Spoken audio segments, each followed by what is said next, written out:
Hi. Good to be in all of this great energy again. I've written my question, so hopefully I can get all the pieces out. So I've heard many times that when someone gets into a place of negative emotion, Source doesn't go there with them. I understand this to be true experientially also, by communicating with people who have made their transition and not having access to them from a place of my own negative emotion.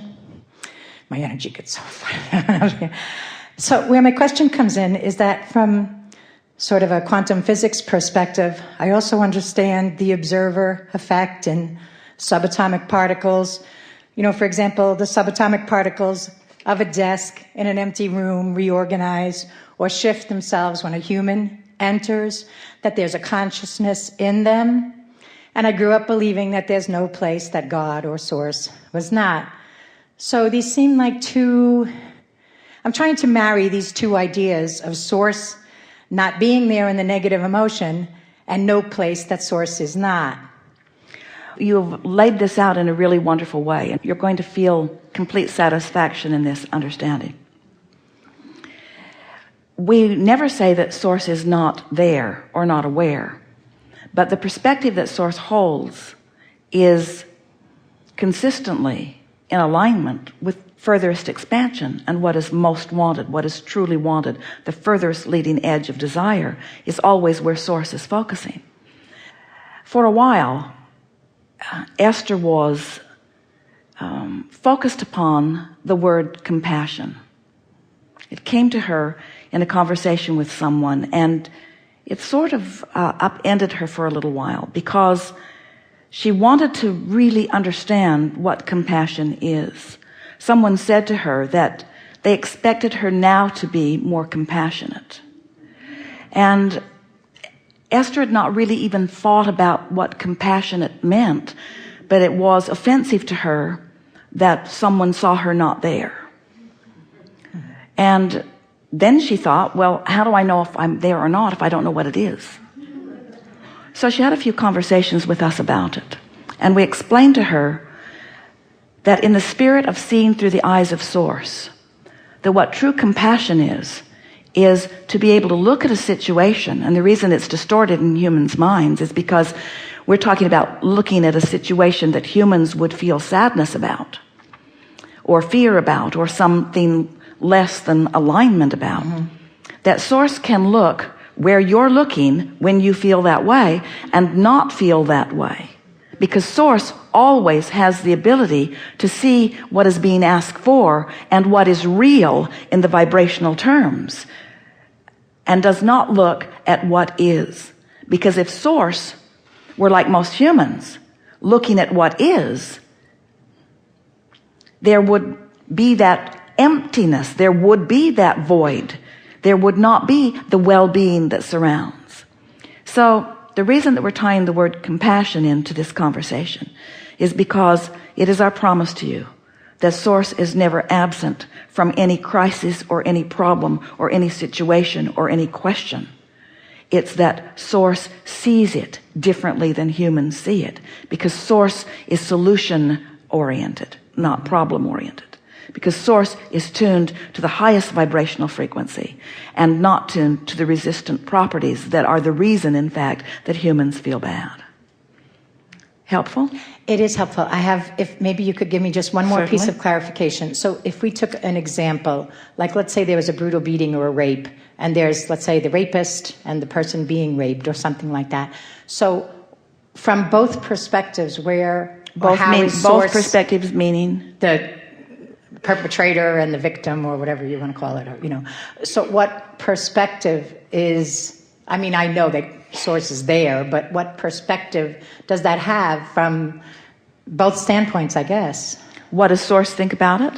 What is Source thinking about the situation? What is Source doing, feeling, thinking? I just really want to get in there and mush around. We're going to give you the most important perspective of Source first.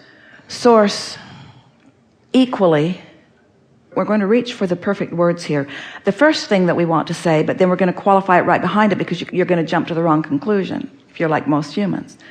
Source is there equally with both parties, looking for the highest good for both equally, not choosing sides and not placing blame, but looking with compassion, which means with understanding. Understanding of what? Understanding of the laws of the universe, understanding of the vibrational frequencies of both people, understanding the vibrational reason for the co-creation that is taking place. And so in the terms of human because unless perspective, you understand that, then there can be no prevention of something wanted later. In other words, source is wanting to soothe the trauma of the raper as much as wanting to soothe the trauma of the one you are calling victim. right. You see, it's man who calls for God to choose sides, and a human who understands that God doesn't is a human who stands in his own power and own strength, and therefore has the power to align with the well-being that which he wants to call God is flowing towards both parties in any situation, you see. So flowing from a perspective of that high vibration to, I mean, both parties in that instance, I imagine, are both in low vibration. You know, the fear on the person being raped and the negative emotion from the person raping both or whatever. Significantly pinched off from well-being. Exactly. And source continuing to flow that well-being unaffected by what their perspective is at the moment. So there's just... In fact, if it were not for the perspective of source about it, neither could feel the negative emotion they're feeling in the process, because it is their departure from the vibration of source that equals the pain that both of them are suffering. So man thinks that he wants source to pick a side. What's the rightness or the wrongness in this? But source understands that you can't get it wrong and that you don't get it done, and that it is through exposure to life that you carve out your preferences, and that when you have the ability to align with that highest preference that you have decided, that then those are the co-creations that will come to you, you see. But anyone who stands in fear that there are perpetrators of crime out there and that they are looking for victims is one who in that moment begins the process of becoming the victim. And while you may have a balance of energy that doesn't cause much trouble to come to you, still the trouble is allowed by you by your distorted point of view in those moments in time. And in that moment with these two people, let's say, so I know we're all, you know, source, and we're all connected, not connected, and anywhere on that spectrum in between.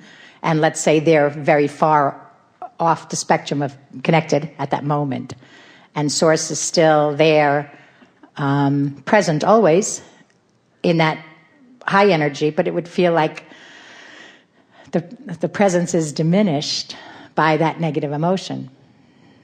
Well, the presence of source is always diminished by negative emotion. In other words, but it's not that source holds back. It's that the person in the experience has not prepared the grid. In other words, that's what we're going to be talking about in these days that we are together.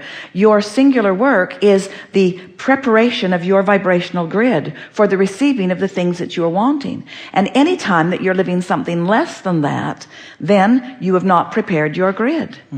Really interesting.